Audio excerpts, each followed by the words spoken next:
There's this clock that nobody hands you, but somehow everyone seems to be living on the same page. Somewhere along the way, you were given the schedule of these unwritten expectations, whether it's married by a certain age and this many kids and this home and these many degrees. And you're just like, hey, is this my timeline? Is this something I asked for, or is this something that was handed to me? So today, we're talking about adjusting your timeline and living the life based on your time with the energy that you have to give and the values and the purpose and everything that means something to you. So we're going to ignore the milestones and the impossible expectations that are set. And we're going to find 5 ways to reconstruct a timeline that fits our purpose, our values, and brings us joy. So sit back, relax, and welcome to Adjusting.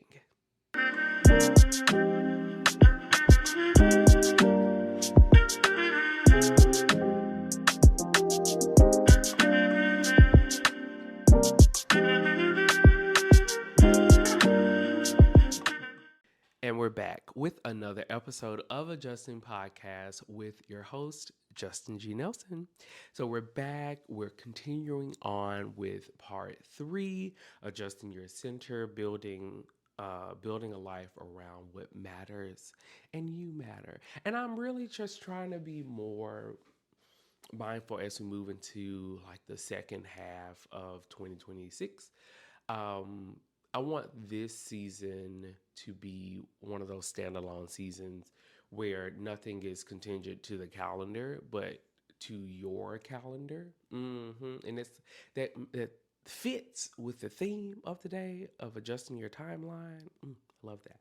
But before we get into that, I want to thank TJ with TJ podcast for editing, and thank you all for subscribing to the Substack channel. It serves as the hub for my company, Pacific Cup Studio. So you'll see book content there. Hopefully, as soon as life slows down over here, I can get back to my food content. But everything works together. Everything is flows from the same cup, and I love that. So I can't wait to explore more there. However, you're here for mental health content, so great. But be sure to share this with anyone who could use some support and reminders and some aligning and adjusting for their mental health journey. So if you are driving, please focus on the road. I don't want, any distractions for these breathing exercises. But if you are in a place where you can ground yourself for this episode, I invite you to do so now by joining me in doing a 4-7-8 breathing. So if you're new here, we breathe in for 4 seconds, hold for 7, and release for 8, just to recalibrate our nervous system. Okay? So plant your feet flat on the ground. Relax your ankles, relax your shins, relax your thighs, relax your hips, relax your stomach, relax your chest, relax your shoulders, relax your neck, relax your chin, relax your cheeks, relax your forehead, close your eyes. We're going to breathe in for 4, hold for 7, and release for 8. Begin. Breathe in, 2, 3, 4. Hold it, 1, 2, 3, 4, 5, 6, 7. Out, 1, 2, 3, 4, 5, 6, 7, 8. Let it all out. Let it all out. Great. And then now we're going to do 1 deep breath in and deep breath out, just to get anything else out that might be blocking you from receiving this content today. Okay? Breathe in and out. Whew, great. Okay, so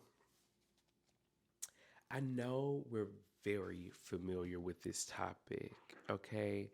And in my my research and my study, and it's funny because a lot of the books I read for leisure I never plan with the episode, but it never fails that the theme of the week correlates with the book. Okay. So today we're talking about adjusting your timeline. Stop racing a clock that was never yours. Mm. A lot of this is inspired by a recent conversation I've had that deals with capitalism. And I want us to deconstruct that. And the word deconstructing is becoming one of my least favorite words. So until I find some other words to use to replace deconstructing, we're deconstructing. All right. So, section one, addressing. What is it and where does it come from? So, let's define this invisible timeline. Simply put, the invisible timeline is the unspoken schedule that society has placed upon you based on your family, your race, your gender, your society status, where you live in the world, your culture, things like that. It's like the when, the where, the how, the what of your life. Again, you didn't ask to be here, but as soon as you were pushed out the womb, okay, that's when the clock started ticking, and then you knew by the government standard there was school, okay, but now there's this pre-K thing, there's the pre-pre-K, there's the K pre-pre-K, K pre, there's the your child was pushed out, they can see, cry, talk, let's get them started timeline. And I'm just like, damn, why do we have all of this? And I get, you want your child to grow up to be the best, and you want your child to have what you didn't have, or the child wants to have what they weren't given. But then the older you get, it starts to sound like you should be settled by now. You should have all these degrees by now. You should have kids by now. You should have your own home by now. Why are you still figuring it out? And it's not one big announcement. It's like a slow drip. Okay? It's that one comment at Thanksgiving. It's the for performers. It's the so what's next? What's next? A lot of people don't understand there's a lot of traumatic things that happen to a performer during a contract to make some of us not want to jump from job to job. Okay? Because our schedules with 8 shows a week, that Monday, that one day we have off is not enough. Okay. And you only see the stage performance, you don't see the rehearsals and everything else that goes into it. So stop rushing us to book stuff back to back. We need the money, yeah, but some of us save. Some of us have a savings, some of us have plans. But like I said, it can be that comment at a holiday gathering. It can be a social media post. It can be someone else doing better than you. A well-meaning question, but it stings, and you're just like, I'm not ready for this. Like, why are you rushing me? And the dangerous thing about this invisible timeline is that they operate below conscious awareness. Y'all know what that is. You're not sitting here thinking, I've adopted a culturally constructed schedule for my life. You're just feeling anxious. You're feeling behind, and that is worth naming. Okay? So, where do these timelines come from? Tradition. Number one, tradition. This is the by the time I was your age pressure. It's in the family systems, faith communities, and sometimes the rituals we grew up watching. Someone before you hit a certain milestone in a certain career at a certain age, and somewhere along the way that became the blueprint. Now, I get graduation from high school is one thing. College, on the other hand, I don't know about that, you know? Not because anyone sat down and said that's the plan, but because that was the milestone. The bar was set, but those milestones, those disappointments, and those offhand comments have a way of writing themselves in our bones. And the tradition isn't it's not bad, but an inherited timeline you've never examined isn't wisdom, it's just a habit. The second thing is capitalism. Again, hustle culture is the devil, but it has its own clock and it runs fast. You monetize early, take advantage of this. And I hate that everything is becoming trademarked. Like, I get protect your stuff, but that little girl that was like, I'm trademarking hot girl walk and hot girl reads, and I'm girl, go touch grass. Like, I don't, and that's her. She was. I don't want to say that, but yes, they were of a different hue. The productivity obsession, that's a thing, doesn't just shape our careers. It seeps into how we feel about every, sorry, about how we feel about every area of our life. Are we optimizing? Are you ahead of the curve? Are you making the most of your time? This whole concept of systems, like, I don't think people grasp that this new trend of, you don't have a productivity problem, you have a systems problem. And if you sign up for my masterclass today, I can teach you how to have better systems to automate and prepare you.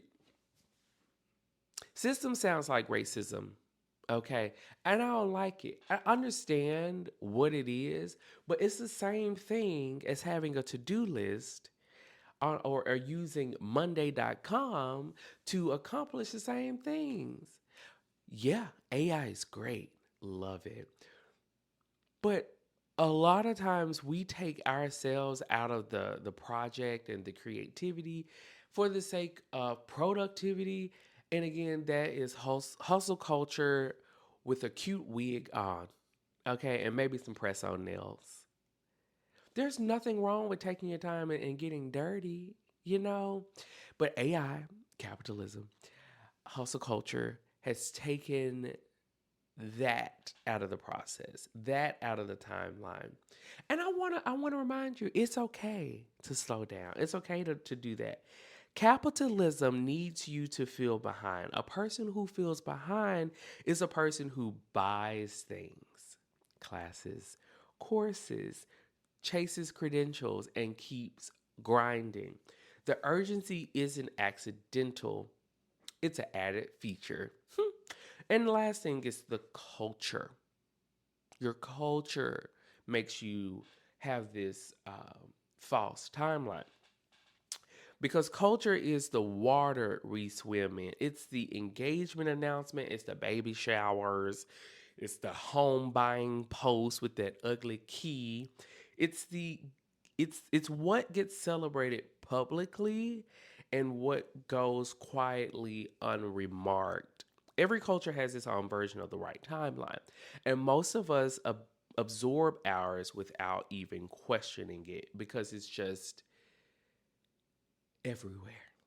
It's everywhere. Someone got another degree, someone got a job promotion, someone has moved, someone's traveling abroad, and you're just like, I should be doing more. I should be doing more. I should be doing more. What you're doing is enough. What you're doing, yeah. And the problem isn't that culture has value, it's that we rarely stop to ask whether those values are actually ours or whether we just never had space to find out. All right. So, how racing someone else's timeline shows up. I'm going to hold your hand through this section because I'm going to step on all y'all toes. Okay. In relationships, staying in the wrong one because you're scared of starting over too late, or rushing into commitment because it feels like time, or grieving being single because you thought you'd be farther along by now. Number two, in career, taking the stable job instead of the creative risk because security sounds responsible at this stage of your life. Don't get me wrong, baby. If you can find a job that gives you good health insurance, all right, you can get your teeth done, your eyes checked, and a good physical. Keep that job for a little longer, okay? You need that stability. That's important. Or measuring your salary against peers and deciding you must be failing. We all know that black women are severely underpaid in the workplace, okay? They can do, what's the Olivia Pope and Eli Pope speech? You can work twice as hard to get only a fraction of what the other people get. But yet we're racing and overworking ourselves. I'll never forget my mom. I'm so happy she retired when she did. I listen. This when I knew we were best friends. I would stay up till 4 or 5 o'clock in the morning with her working on projects for work. And it wasn't like she wasn't working at work. She just had to bring work home to get the, and I was just like, I don't like this for her. But it was those timelines. Not that she wanted she was a senior something. Um, so it wasn't nowhere else to go up for her. She hit that thing, but it was still that timeline of like the deadlines, the um, unspoken expectations set upon her by other people on the team because she was good, but because she was black. But going back to careers, sometimes we stay small because you told yourself the window of big things has passed. Okay, the window is still there. Your view of it has changed. In creative work, waiting until life seems settled and you're in a settled down place to create. I As creators, I don't think we ever get a moment where things settle down. And it's not that we're always keeping up with the algorithm or chasing trends.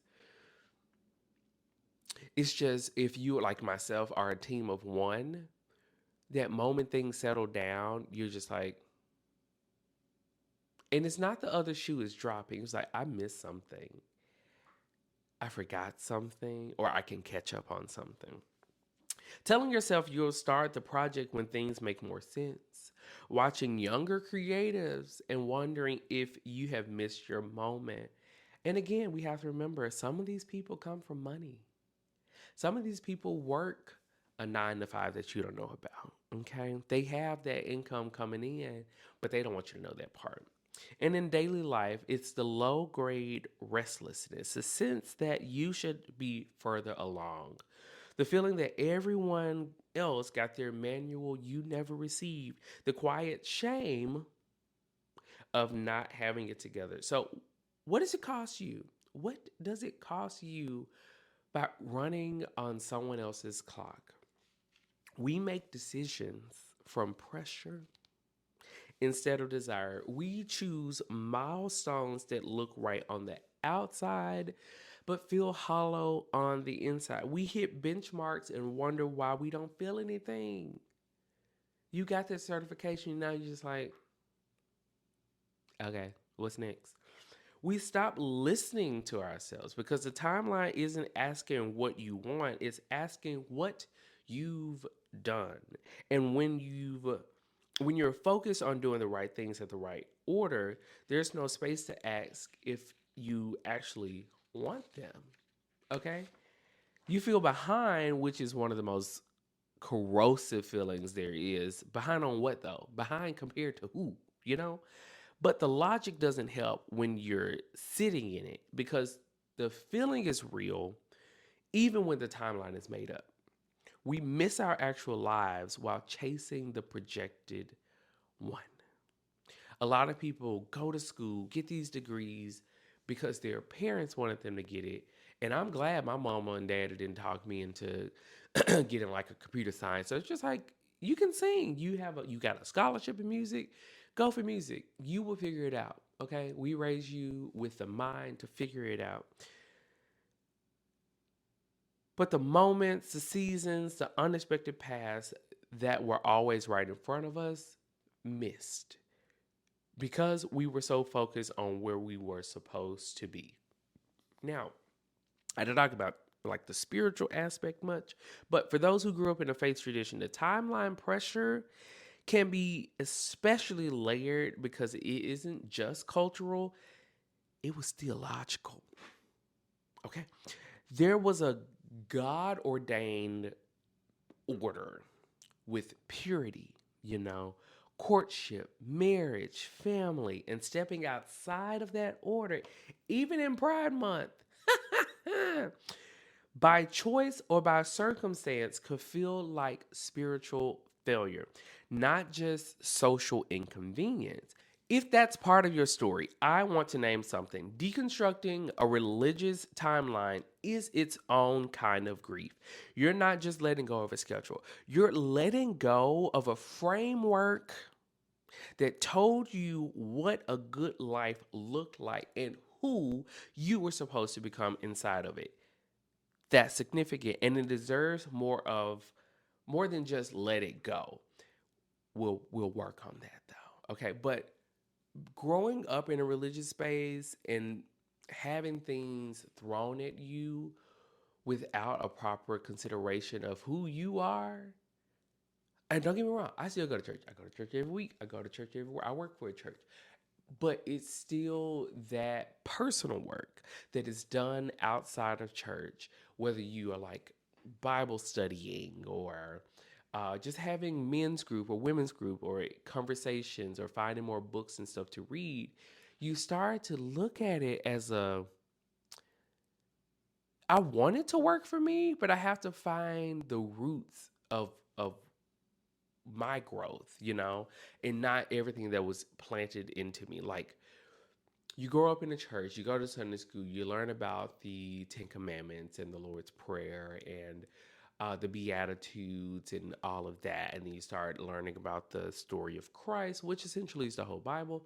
And then you get introduced to other characters and da da da da da. But when the themes come in and are weaponized to point out a certain demographic or group of people, whether it's women, whether it's the LGBTQAI plus community, it's never rarely the men. Never the men. It's always the women. It's always the women. And I'm just like, how do we get here? If it's men, it's like men be better husbands or be better leaders or be better this. And it's always women be better why women can't be better leaders, you know. Anyway, so number two, uh adjusting, learning to recognize the borrowed timeline and start building your own. So how to notice when you're running on a borrowed timeline. Now don't get me wrong, the life you're living now is was given to you by God. Okay, what do you do with it? That's what we're talking about. How to notice. So check in on the feeling behind the goal. When you think about the time or the thing you're chasing, what's underneath it?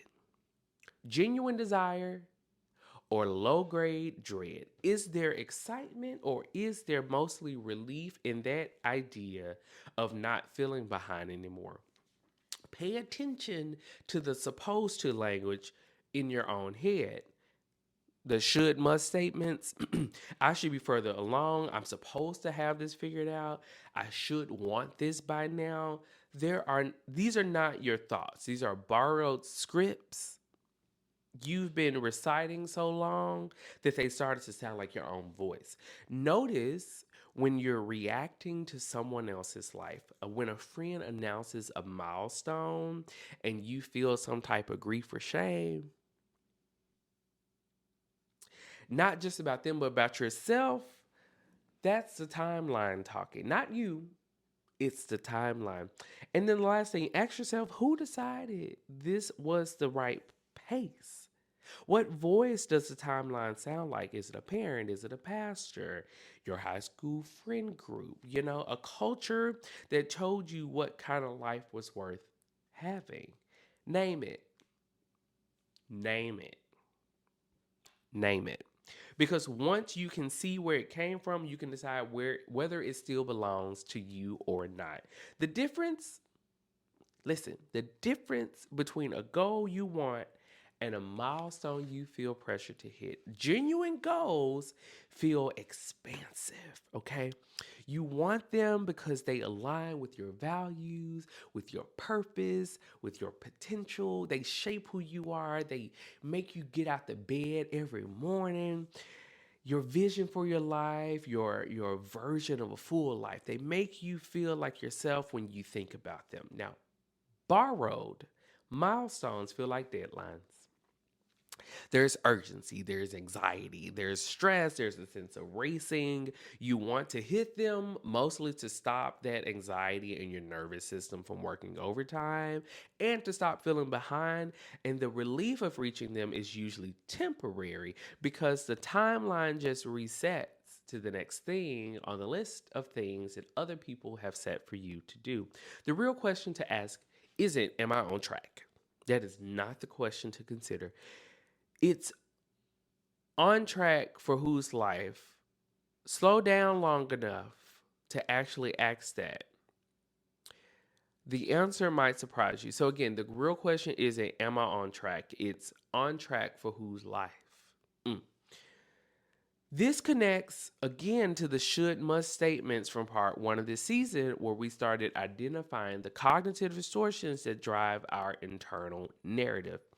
Should must statements are borrowed language. They come from outside, they masquerade as wisdom. Part of building your own timeline is learning to catch them. So, I want to briefly talk about what it looks like to grieve the timeline you thought your life was supposed to follow. Because grief and shame show up a lot when you're healing and when you are recentering yourself. Because if you are a recovering people pleaser, if you're a recovering people pleaser and you understand and you relate to feeling like you're letting someone down or letting something down, this is why I make this series. So this is real and it's not talked about enough. When you realize you're not going to hit a certain milestone in the order or timing you expected, whether by circumstances, financial, whatever, or loss, or by choice, there is grief in that. Not weakness, it is grief. Grief is the version of your life you imagined, the relationship you thought you would last, the career that didn't take the shape you planned, the family you thought you have by now, the version of self you thought you would have together. Disenfranchised grief is a mental health term worth knowing here. It describes grief that isn't acknowledged or validated by those around you. Grieving your timeline often falls into this category because people don't always understand what you've lost, but you do. And that is what matters the most. So you can grieve the plan without giving up on the future. Grieving doesn't mean giving up, it means honoring what you thought your life would look like and then gently, slowly creating space for what it actually could. Okay? So I just want you to sit with that. I wanted to slow down a little bit to talk about grief because we we don't name the grief. We call it depression, but sometimes it's a grief. And they can work together or they can exist in the same space, but I just want you to name it. Um but what it looks like to start building a timeline that is actually yours. It starts with values. Not milestones, but values. So ask yourself, what you actually want your life to feel like, not look like, feel like. Is it fresh linen in the morning or coffee first thing in the morning? Not that you got up and made, but like the smell of coffee coming from the kitchen, whether your partner made it for it or you have a new coffee maker that'll make it for you, okay? It's no emails first thing in the morning. It's reading a book, okay? Sitting, filling the pages, like sensory things that you can feel. What matters most to you in this season? What kind of person do you want to be? What experiences do you want to have? Let that be the compass. This connects directly to a previous episode, the centering work from last week. Building your own timeline isn't about letting go of the borrowed one, it's about getting clear on what you're actually orienting your life around. When you know your center, you stop needing the borrowed schedule to tell you if you're doing okay. Your seasons matter though. Where you are in life, what you're healing from, what you're building, what you're carrying, that context is real. A timeline that makes sense for someone without trauma, financial hardships, chronic illness, or a complicated family system doesn't automatically apply to you. Okay? You're not behind, you're just in your own season. A life rooted in your values will always look different from the projected version. And that's not failure, that's the whole point. And for my Christian, faith based, spiritual people, okay? For those of you walking away from a faith based timeline, this section might really stir up some things, okay? Because for a lot of us, the alternative to the religious framework was nothing. Or at least it felt that way. If God wasn't scripting your life story in a particular order, then who was?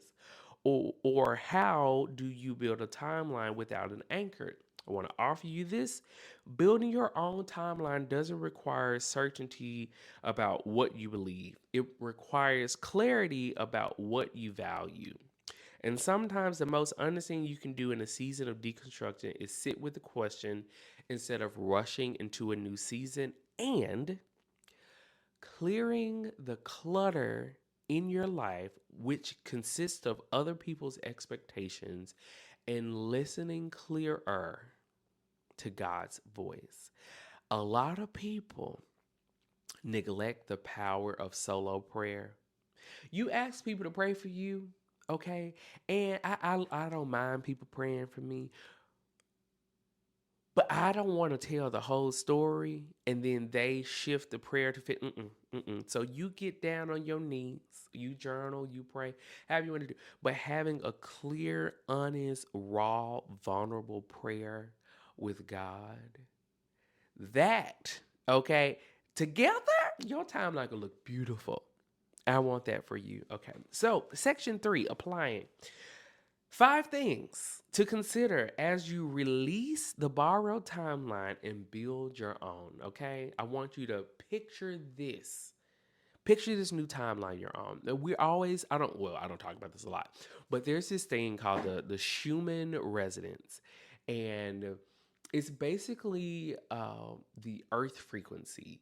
And if you know me, I'm into astrology and tantric yoga. I have crystals, and I do a lot of breath work. We did that together with the 478 breathing, and I'm also into understanding frequencies because we, as a culture, always talk about the energy wasn't right. That's frequency, but y'all say, "Well, that's the devil." No, okay, you're stupid.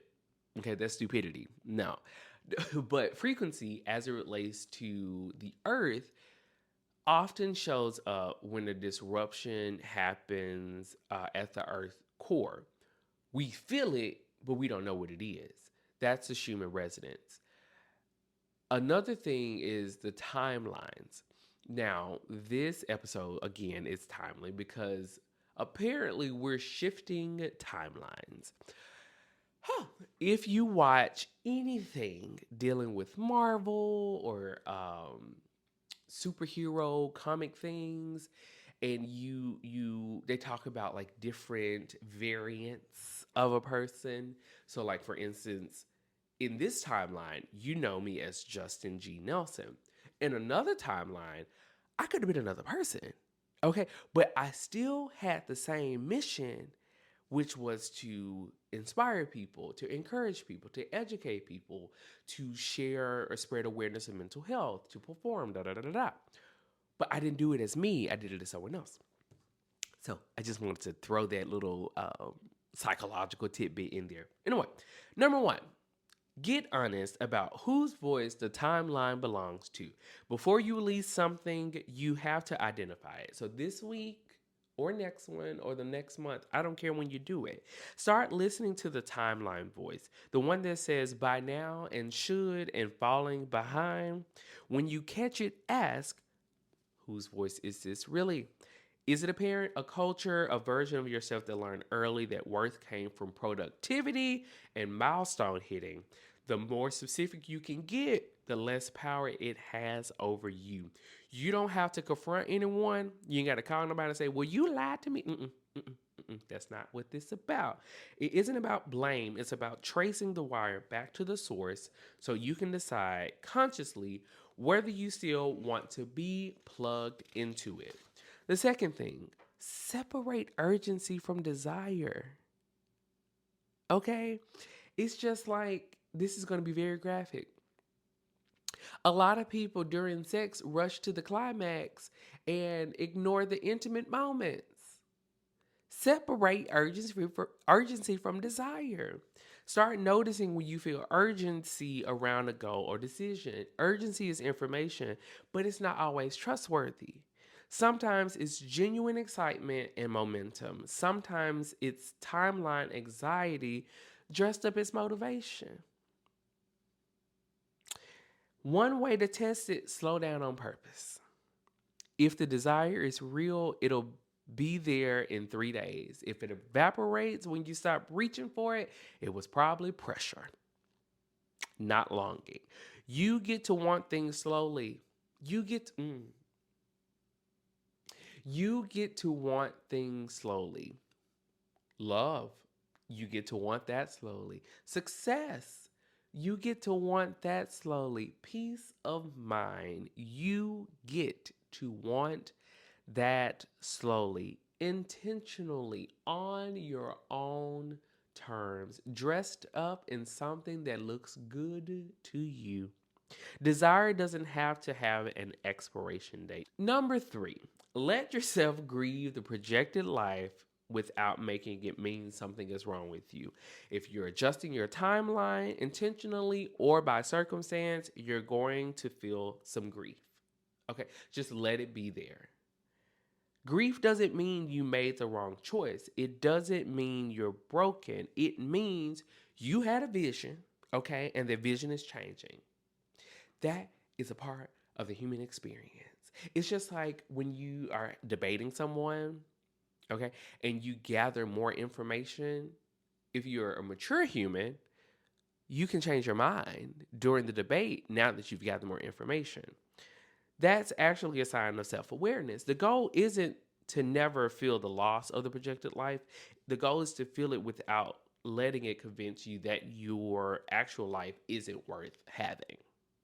Number 4, define what on track means in your own words. This is an exercise, okay? Sit down with some paper, a note app, a whiteboard, whatever you want to use, and write out what a good life looks like to you. Not what it looks like to your family, not what it looks like on social media, okay? But what does it actually look like to you? What do you want to feel in a typical week? What relationships do you want to be in the central part of your life? What kind of work do you want to be doing? Where do you want to be going forward? That's your compass. When you have your own definition of on track, the borrowed one loses its grip because you have something to compare it to and you can see clearly that they were never the same race. And number 5, practice being exactly where you are, not as resignation, but as radical honesty. I love like radical and liberation and radical liberal. I like those words. This isn't toxic positivity. I'm not saying love your life as it is and never want more. I'm saying be honest about where you are, not where you thought you'd be. Because when you were always living in the gap between where you are and where the timeline says you should be, we miss the life that's actually happening. We miss the connections, the growth, the small things that are actually being built towards something real.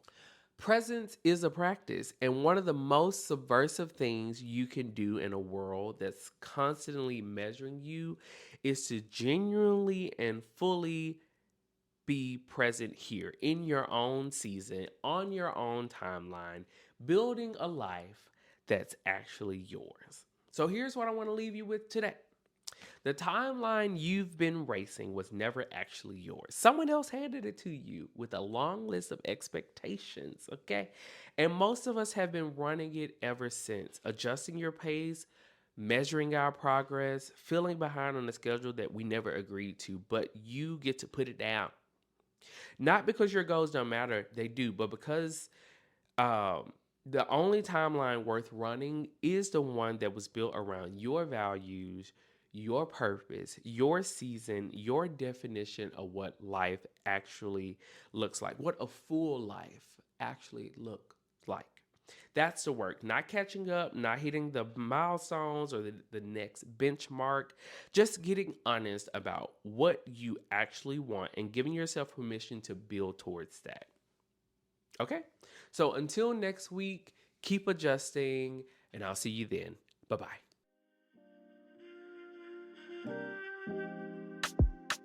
Thanks for tuning in to this week's episode. I hope you take something away to help you make the adjustments you need. Before you go, please take a quick second to share this with someone you care about. And if you can, please leave a 5-star rating and review on whatever platform you're listening to this on. For more information about adjusting or to inquire about being a guest, head over to adjustingpod.com. Until next time.